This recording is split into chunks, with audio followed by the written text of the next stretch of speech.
The church smelled faintly of lilac, their sweetness clashing with the heavy scent of polished wood and cold stone.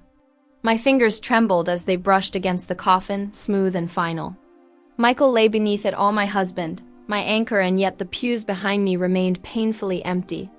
I kept staring at the door, half expecting it to creak open, half hoping to hear the shuffle of familiar footsteps. But no one came. Not my parents, not my sister Olivia, not even Julia, the woman I once called my best friend. The pastor's voice echoed through the cavernous hall, but his words dissolved into static. All I could hear was the silence left behind by those who should have stood beside me. My hands clutched the folded program so tightly that it tore down the middle, a jagged line splitting Michael's name in two. "They'll come," I whispered to myself, though I knew it was a lie. Each tick of the clock became another betrayal.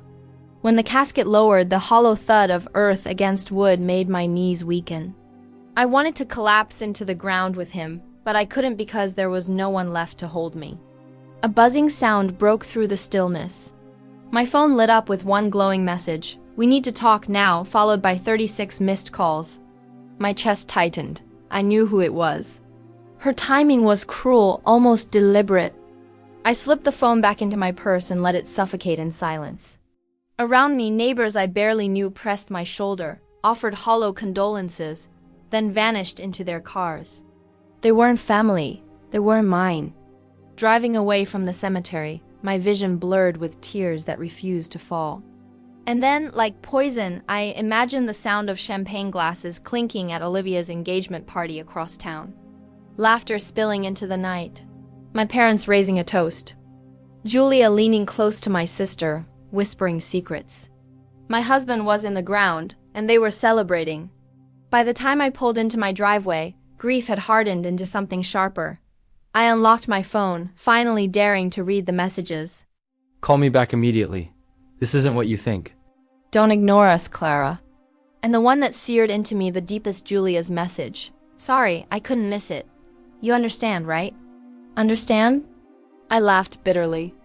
How could I understand that everyone who mattered chose fairy lights over funeral candles? I leaned against the steering wheel, staring at the gray sky until my eyes stung. A quiet rage bloomed inside me, cold and steady. "I'll show them," I whispered. But show them what? That I could live without them? That I could carry grief and betrayal at the same time? The answer hovered, unformed, just out of reach. That night, the phone wouldn't stop vibrating on the nightstand, the screen glowing with calls and messages. My body refused to move. Not once did I answer. Not once did I let their voices into my silence. The house was too still, the bed too large. I turned and pressed Michael's pillow against my chest, breathing in the faint trace of him that lingered in the fabric. And then, just as my eyes began to close, the sharp, insistent chime of the doorbell shattered the quiet. Once. Twice. Over and over, drilling into my skull. I dragged myself to the door and pulled it open. There stood Margaret, my mother, in the very same silk dress she'd worn to Olivia's party. Perfume and champagne still clung to her skin, like celebration wrapped around betrayal. Her eyes met mine, cold and rehearsed. "We need to talk," she said. My hand tightened on the edge of the door, holding myself upright. The weight of her words pressed harder than grief itself. But what could she possibly want? The morning after she abandoned me at my husband's grave, I hadn't slept. The lilacs still breathed their sweetness into every room, a scent that didn't belong to the living. When I opened the door, my mother's silk dress flashed like a blade. Same dress as last night, same perfume. Same glitter caught in the creases of her smile. "We need to talk," she repeated, as if I were late to a meeting, not a widow. "About what?" My voice came out flat. It was that or shatter. She didn't answer. Her eyes skimmed past me into the hallway-framed photos. The cane Michael carved for his father, the folded throw on the couch where he used to read. She wasn't seeing any of it. She was measuring it. I stepped aside and let her in, not out of softness, but strategy. Let the words come to me in my house, with my walls listening. She perched on the edge of the sofa, ankles crossed, fingers smoothing the dress that had just toasted my sister's future. "Yesterday was impossible timing," she said. "You know how family events are once in a lifetime? Death is also once in a lifetime, I said, a flicker. Not guilt, irritation. Clara, don't be cruel. We came as soon as we could. You came in the morning, I said. He went into the ground without you. She inhaled, resetting the scene. You're young. You don't understand how the world works?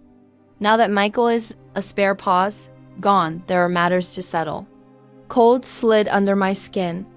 There it was. What matters? The house, she said lightly. The accounts, his shares. Your father and I think it's best to redistribute. It isn't wise for you to manage everything alone. Olivia is starting her life. She needs support. I let the silence expand until it pressed against her posture. Redistribute to Olivia. To the family, she corrected like a teacher.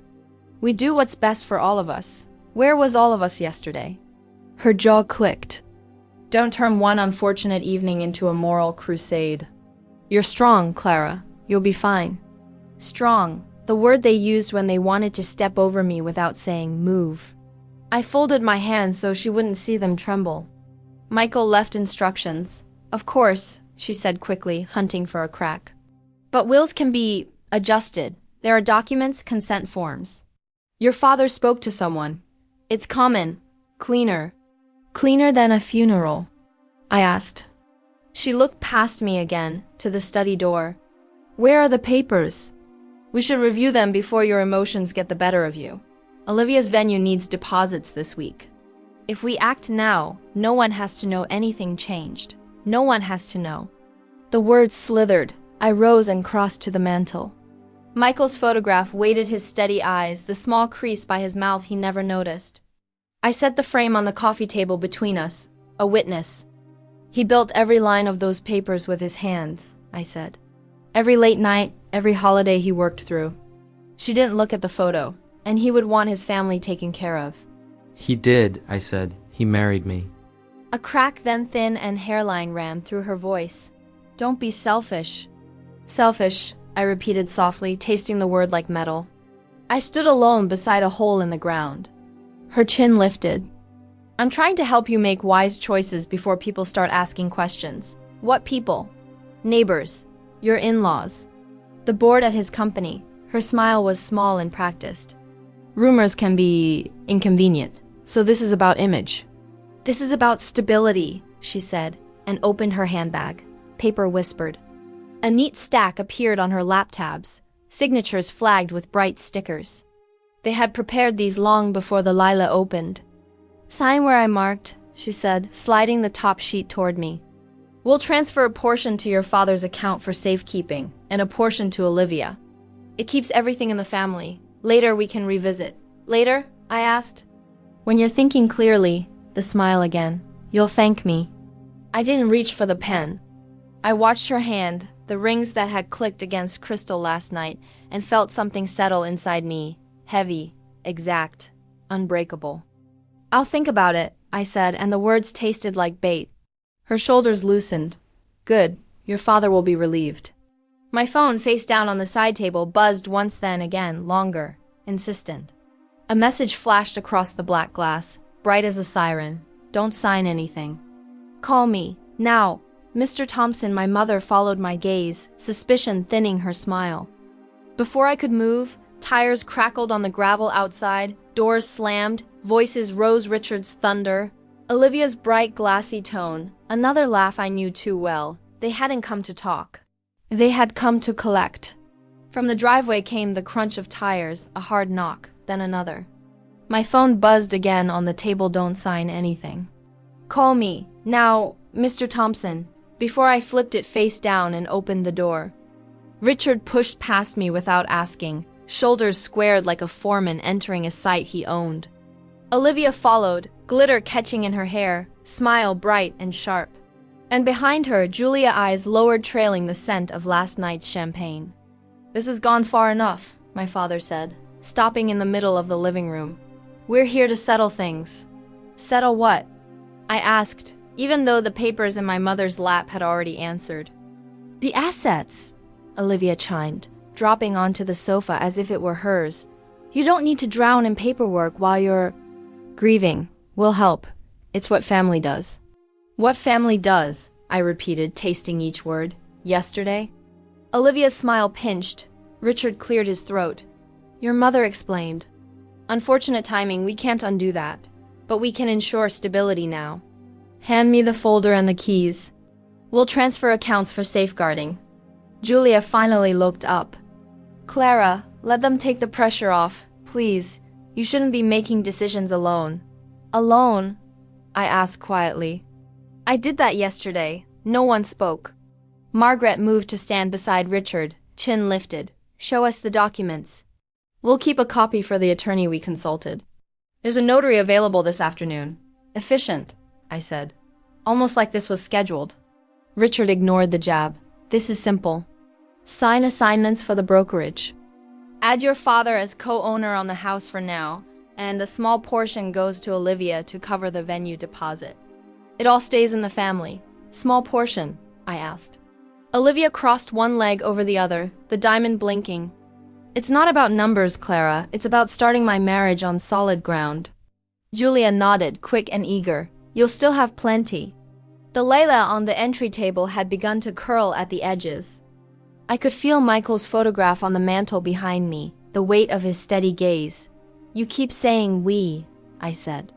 But not once last night did we include me. Richard exhaled, long and hot. Enough. Grief is clouding your judgment. I'll review the will with our guy. Our guy, I asked, and tell you what's workable. Wills bend all the time. I met his stare. Not the ones that know why they exist. He took a step forward. Get the lockbox. Which lockbox, Dad? I asked gently. The one in the study you never visited? The one Michael kept when you said his work was beneath you? A vein beat in his temple. Stop being combative. Sign today, and we'll handle the calls so the board doesn't start asking where the shares go. Olivia leaned forward, voice syrupy. Come on, Clara, he's gone. You don't need all these things to remember him. Let us carry what's heavy. I walked to the mantel, lifted Michael's frame, and set it on the coffee table between us like a line they'd have to step over. He carried us. I can carry paper. Margaret slid a pen across the wood. Be reasonable. Reasonable is showing up, I said. Richard's tone dropped. I won't ask again. Then don't, I answered. His jaw tightened. If you force this public, you'll regret it. Is that a threat? I asked. It's a prediction, he said. The air thinned. I could hear the refrigerator hum, the faint tick of the hallway clock, my own heartbeat. I let the silence grow until it scratched their composure raw. Finally, Julia broke. Clara, please. I shouldn't say this, but someone texted last night from Michael's office. There are questions about ownership. If you sign now, there won't be trouble later. So that was the angle. Rumor masquerading as rescue. Who texted you? I asked. She blinked. It doesn't matter. It does, I said. Because whoever it was knew you'd bring it to them, not me. Color crept into her cheeks. Olivia shifted, smile returning like a blade. Time's up. The notary will be at Mom and Dad's by 3. Bring the documents and we'll finalize before dinner. Richard lifted the pen, holding it out. Or sign now. I looked at his hand, at the bright sticker tabs, at the tiny inked arrows pointing where my name should go. My fingers didn't move. I'll review everything with my counsel, I said. Your counsel, he repeated, amused and scornful at once. Yes, I said, lifting my phone and letting them see the locked screen, no messages, just their reflections. If you want anything from me, you'll get it in writing. From me! Olivia stood, heels snapping against the floor. You're making this ugly. No, I said softly. I'm making it legal. Richard gathered the papers with short, angry motions. 3 o'clock, he said. Don't test me. He turned for the door. Olivia followed, pausing by the photo, eyes skimming it like a price tag.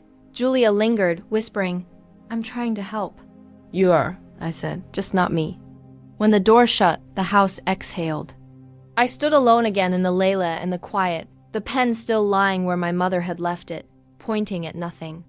Only then did I flip the phone over. Another message pulsed on the screen, newer than the first. I can be there in 20 minutes. Don't let them back in. Mr. Thompson gravel crackled outside tires again. Closer this time. The gate hadn't even finished swinging before a car nosed up to the steps. They weren't waiting for 3 o'clock. The gravel outside still crunched, but when I peered through the curtains, the car had rolled past, just slow enough to remind me they were watching. I locked the door, every bolt clicking like punctuation, and leaned against it until the tremor left my hands. The lily on the table had wilted further, their petals curling inward as if ashamed. Michael would have hated them too fragile, too temporary. He believed in things built to last. That thought carried me to the study, his study. I hadn't stepped inside since the hospital, not because it frightened me, but because I was afraid of what I might find or not find inside. The air still held his scent, cedarwood and ink, a faint trace of the cologne he wore only on Sundays. On the desk sat a black lockbox, its key taped beneath the drawer. My fingers shook as I slid the key in. The lid creaked open, revealing stacks of documents so neatly arranged it felt like Michael was guiding my hands. Deeds, brokerage accounts, contracts with signatures I knew as well as his voice. And in the middle, sealed in an envelope, the will. I read it once, then twice. Each line steady, deliberate, written as if he had anticipated this storm. Every asset, every share, every piece of property left solely to me. Not a word about my parents. Not a token gesture to Olivia. Certainly not Julia. It wasn't wealth he left me.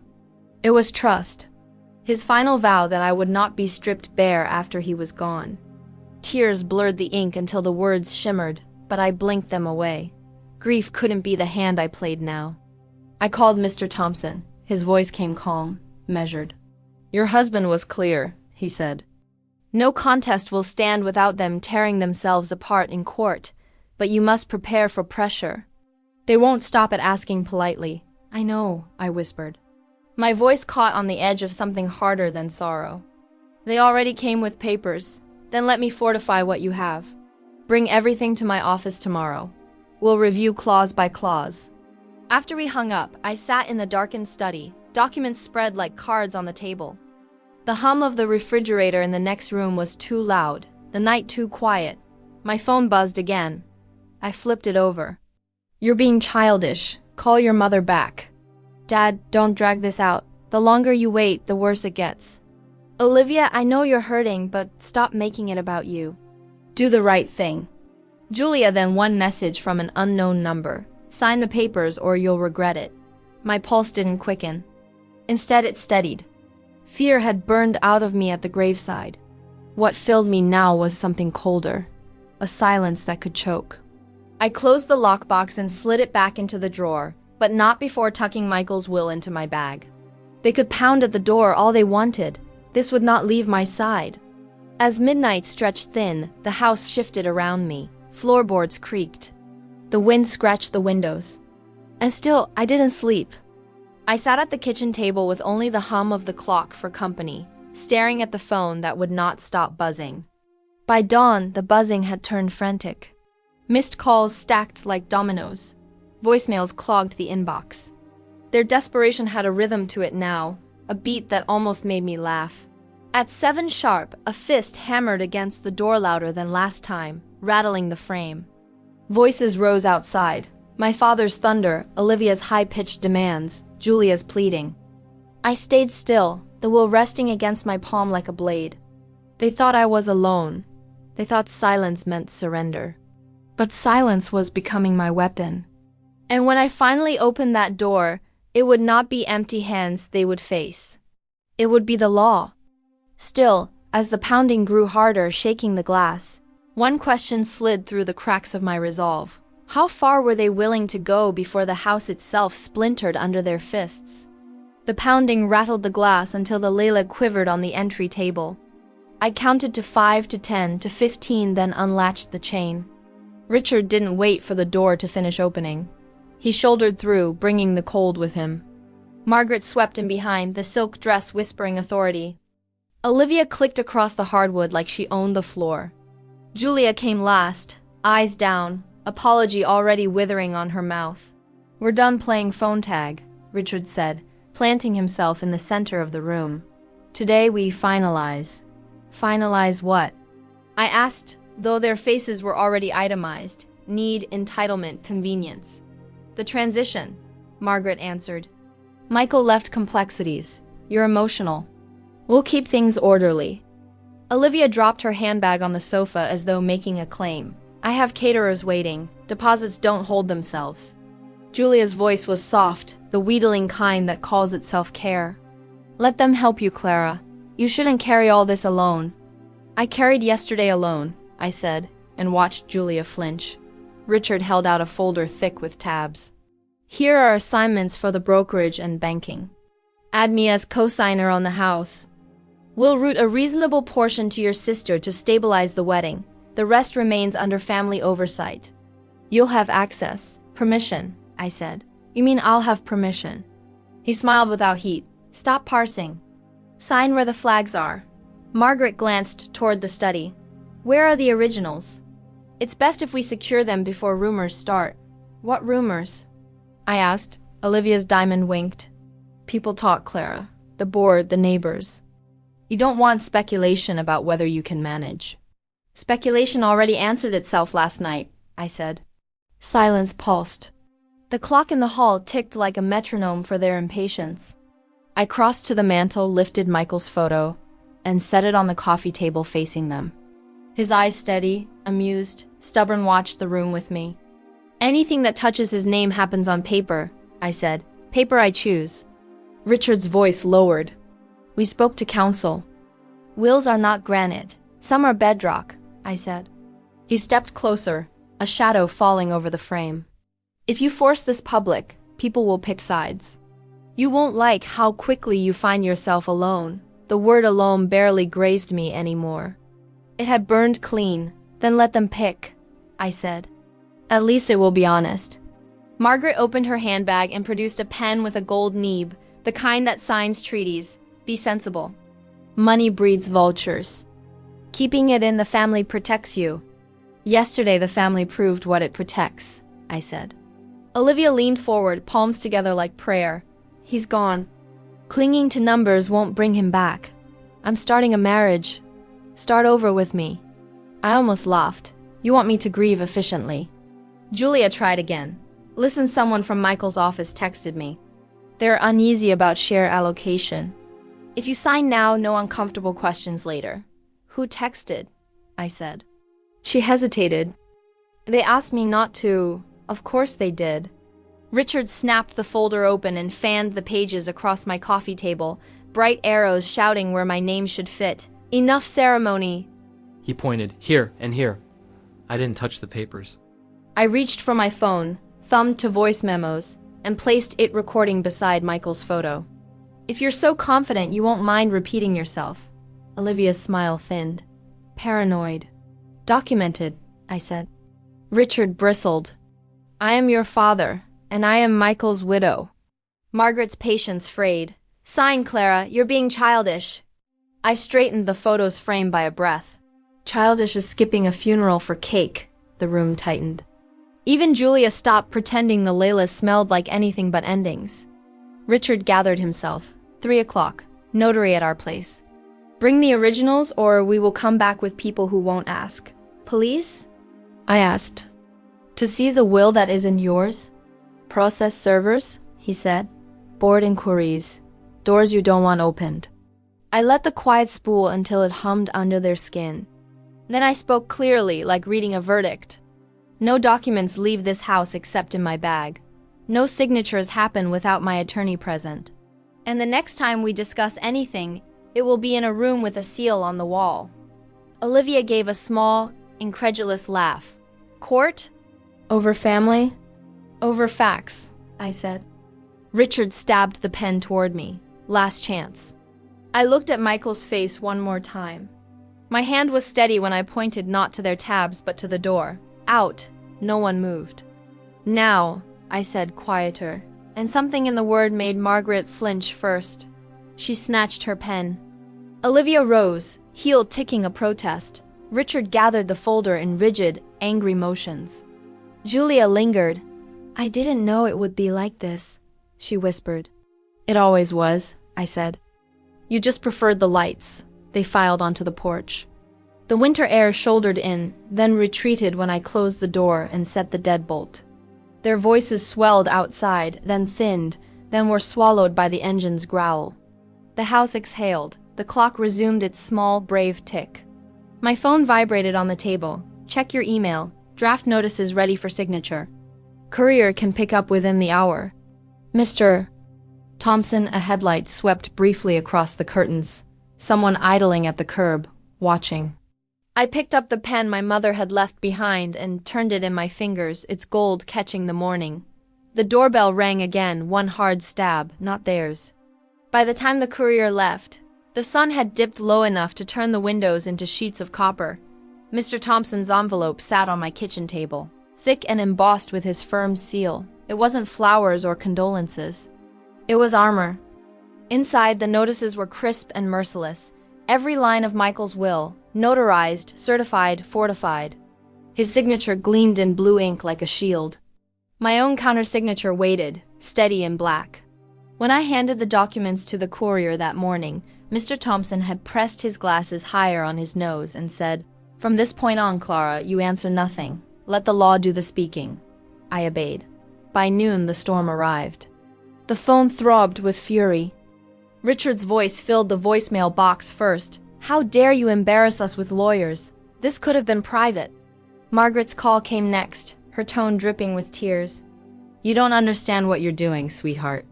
You're tearing this family apart." Then Olivia's sweet venom, her voice curling like smoke.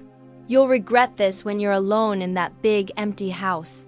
Don't come crawling back when the money turns cold." And finally, Julia. Her message was almost a whisper. "Clara, they're angry. Please just compromise. Don't push them further. You don't know what they're capable of." Capable. The word stuck like a thorn. I didn't respond, not once. I sat in Michael's study with the lockbox open, papers spread like maps of a battlefield, and listened as their desperation grew louder. Silence became my weapon. Every unanswered ring was a wall they couldn't scale. By Tuesday, the town began to notice. Mr. Thompson called after court that morning, his voice carrying a strange amusement. "Your mother caused quite the spectacle in my lobby, demanded to see the will. Security escorted her out. Half the courthouse heard." That evening, a neighbor stopped me at the mailbox, her eyes wide with gossip. "Is it true? They tried to take the house from you." Her sympathy was cautious, but her curiosity fierce. News was spreading just as I knew it would. Every move my parents made was exposing them, not me. Their obsession dripped into the cracks of their reputation. Whispers fluttered through church pews, across grocery aisles, at the florist where Olivia had been blacklisted for unpaid deposits. And still I kept silent. But silence didn't soften them. It sharpened them. On Wednesday night, as I reviewed bank statements under the desk lamp, another message arrived. Not a voicemail, not a text. A letter slipped under my front door, the envelope plain, the handwriting jagged. "You can't hide behind signatures forever. Everyone has a breaking point. Yours is coming." I held it by the corner as though it might bite. My hands didn't tremble. Fear had already burned itself out. But rage-cold, crystalline spread through me like frost. I placed the letter into the lockbox beside Michael's will, as if storing it for evidence. Then I sat in the dark living room, listening to the hum of the refrigerator, the faint echo of my own breathing, and the memory of his steady voice. "Don't let them take what I built, Clara. Don't let them erase us." A car slowed outside. Headlights swept across the curtains, then lingered. The engine idled for too long before it crawled away. They weren't just calling anymore. They were circling. And if they thought I was unprepared, they were about to discover just how tight this legal cage could close around them. But what I didn't know, what chilled me as Thursday dawned, was that their next move wouldn't come through papers or phones. It would come straight through my front door. The knock I'd feared came at dawn, but it wasn't a fist. It was a spectacle. Margaret and Olivia stood on my porch with a wedding planner in a blazer too bright for mourning and a man carrying a leather notary case. Across the street, Mrs. Patel paused mid-dog walk, phone rising like a periscope. I opened the door only wide enough for voices to leak. "We're resolving this now," Margaret announced, as if cameras were already rolling. Sign, and we keep appearances intact. There's the word, I said. Appearances. Olivia tilted her chin. You're making us look cruel. You did that yesterday, I answered. Richard's car idled at the curb, exhaust puffing steady disapproval. The notary cleared his throat. Ma'am, I'm here if you're ready. I'm not, I said, and closed the door to the click of Mrs. Patel's recording. The neighborhood chat would do the rest. By mid-morning, 3 people texted the same message. Saw the video. Stay strong. The first public crack came at the florist. I was paying for a small vase of whites for Michael's grave when a voice snapped behind me. Olivia, cheeks flushed, card in hand. Run the family account, she told the clerk. The clerk glanced at me, then at the terminal. That account's on hold. I'll need payment today. My mother has an arrangement, Olivia said. Everyone in this town understands who we are. Everyone does, the clerk replied gently, sliding the flowers back. That's why we need payment. Olivia's smile didn't break so much as bend. Fine, we'll take the peonies. They're spoken for, the clerk said. Funeral order. She looked at me, apology in her eyes I didn't need. Olivia left without the bouquet, the bell on the door chiming like a small verdict. By afternoon, Mr. Thompson called. Your mother tried the firm again. Security knows her by name. Also, 2 suppliers from your sister's wedding contacted me. They want to confirm rumors before they extend credit. What did you tell them? I asked. The truth, he said. No one speaks for your accounts but you.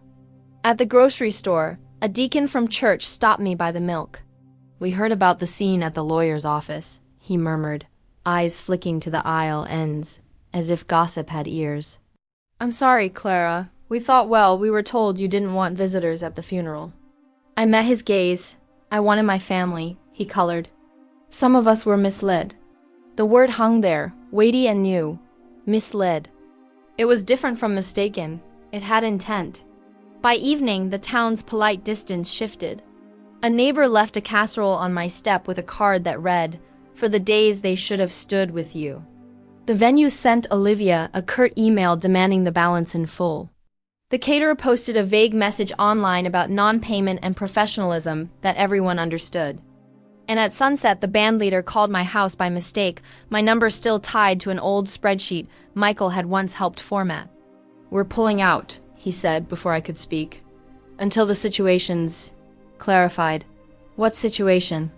I asked. The one everyone's discussing, he said softly, then paused. Ma'am, I'm sorry for your loss. He hung up like he'd just touched something sacred. Julia appeared at dusk with 2 coffees, one labeled with my name in hopeful marker. She didn't knock, she hovered.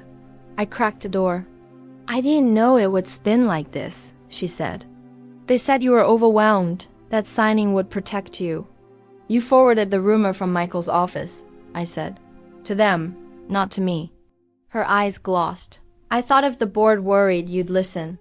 I am listening, I said, not to you. I can fix this, she whispered. I'll post something. I'll tell people Olivia isn't the villain. I don't need a villain, I said. I need the truth. She held out the coffee. I didn't take it. After a tight beat, she set it on the step like an offering to a god she no longer believed in and walked away. Night deepened, and with it came a new sound, the hollow ring of calls no one was returning to them. You can hear that kind of silence. It's louder than storm wind. Richard left a voicemail that started with outrage and ended as a plea. Margaret texted a photo of a half-decorated reception hall, the caption brittle, "We are being humiliated." I typed, then deleted, "You started without me." Silence was stronger. I let it stand. At 9, Mr. Thompson rang again. Heads up. They tried an emergency call with the company's counsel to freeze your shares. It failed, because the law, he said mildly, prefers ink over noise. I stood in the doorway of Michael's study, the lockbox open, the will breathing its steady lines. Outside, another car crawled by. Lights washed my wall, then faded. Their orbit was smaller every night. At 10:15, the doorbell stabbed through the quiet. Not the eager press of my mother's finger, not the impatient jam of my father's fist-won decisive ring. I checked the peephole. A man in a windbreaker held a thin stack of papers. When I opened the door, he didn't cross the threshold. Miss Reynolds? Yes. He held out the envelope. You've been served. I broke the seal under the hall lamp. The heading punched through the page. Emergency petition for temporary conservatorship Richard and Margaret. Parker petitioners alleging I was incapable of sound financial management due to acute bereavement and instability. Hearing Friday 9 a.m., the room tilted, then steadied. Of course, if they couldn't take Michael's legacy by charm, they'd try to take me. Ma'am? The server asked, already backing away. I just need your acknowledgement. I signed, the pen scratching like a match. He left without a word. In the kitchen, the Layla had finally given up, their heads bowed, stems splayed like spent arrows. I lifted them, one by one, and laid them in the sink. The trash bag rustled open. My phone buzzed on the counter. A new message from an unknown number pulsed hard and bright. If you show up tomorrow, you'll lose more than money. I looked toward the study where the lockbox waited, toward Michael's photo watching me with that small, stubborn crease at the corner of his mouth. Tomorrow was Olivia's rehearsal dinner. Tomorrow was also my hearing. And only one of us would walk out with what we came to claim. Friday at 9 a.m., the courtroom smelled like paper and lemon polish. I sat beside Mr. Thompson, the petitioner's table a tidy tableau of my parents' outrage. Richard rigid as a lamppost. Margaret clutching tissues she hadn't used. Olivia in pale silk as if the room were an aisle. The bailiff called the case. The judge peered over half-moon glasses. Petitioners allege Mrs. Reynolds is incapable of managing her affairs due to acute bereavement, the clerk read. Emergency conservatorship requested. The judge looked at me. Mrs. Reynolds, do you understand the petition? I do, I said. My voice didn't wobble, it landed. Richard spoke first, all structure and certainty. She's unstable. She refuses help. We're trying to protect her from predatory influences. Which influences? The judge asked. Isolation, impulse, grief. He said grief like a diagnosis. Margaret dabbed a dry eye. She shut us out. We've always handled family finances, Mr. Thompson rose. Your Honor, Exhibits A through H. He moved with the calm of a metronome.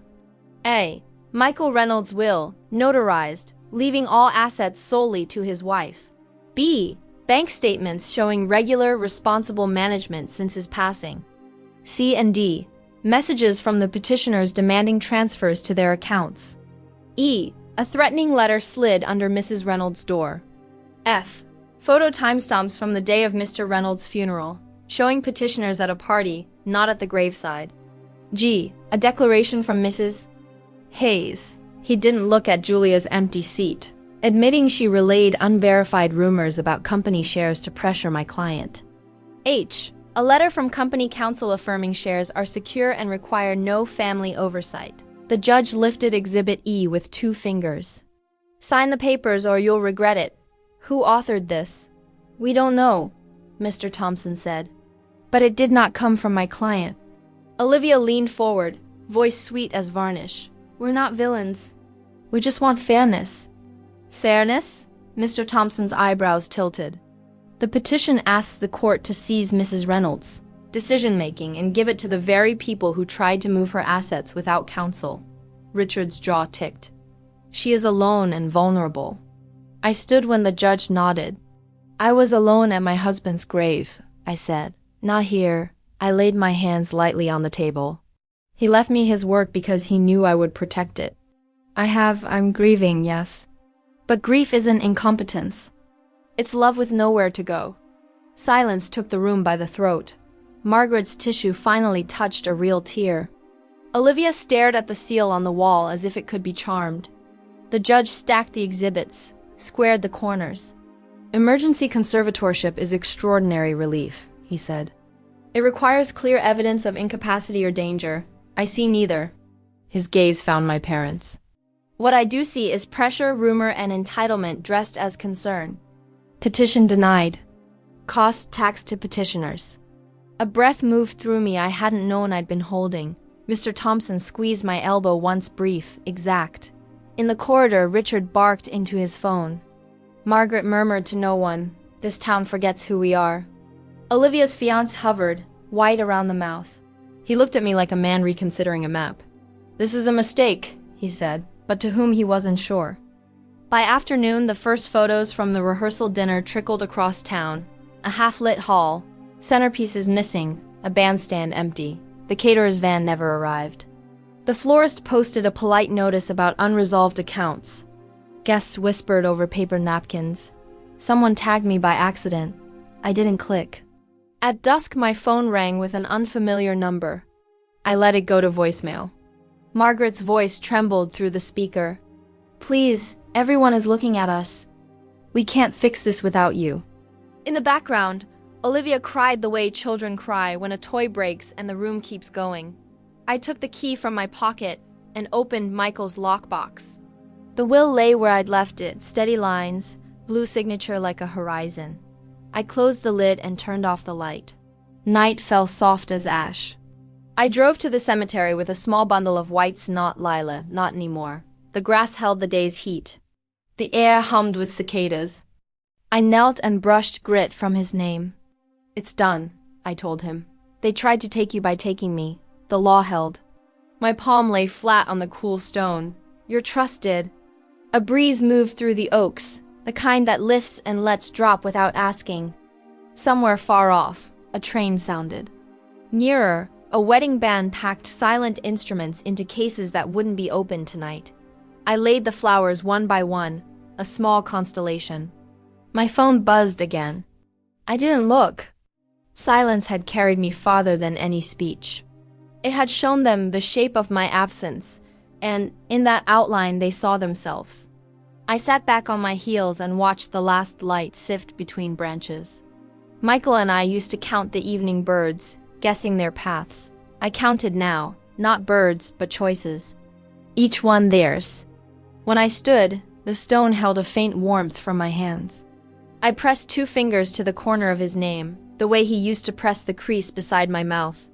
"They buried themselves," I whispered. I only brought the shovel of truth. The wind answered in leaves, a sound like pages turning. I walked to the car without looking behind me. The gate clicked shut, the world went on. And for the first time since the church doors failed to open, the quiet did not accuse me. It stood with me. I hope you enjoyed the story. If you did, please like, share, and feel free to tell us your own story in the comments. And don't forget to subscribe to the channel. Help us grow as a storytelling community and be part of this journey with us. Can I count on you? Thank you so much.